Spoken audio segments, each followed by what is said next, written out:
भाई साहब ही और लोग आए तो यूं ही कपड़ा और हिरन फूंदा के बोले करवा चौथ का व्रत रखे। बाकी मुंह बतड़ू आप एक पतिव्रता नारी।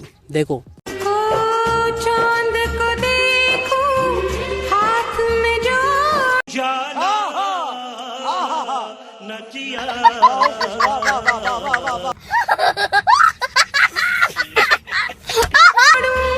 करवा चौथ का व्रत में तो हाँ बस यही है टॉप नंबर पे, और एक या भी है या सेकंड पे, पर टॉप पे तो ई है।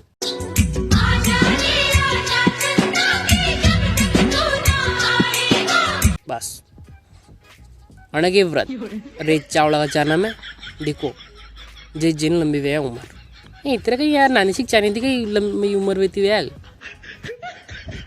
बहुत बड़ो चानू रहनु चाहे।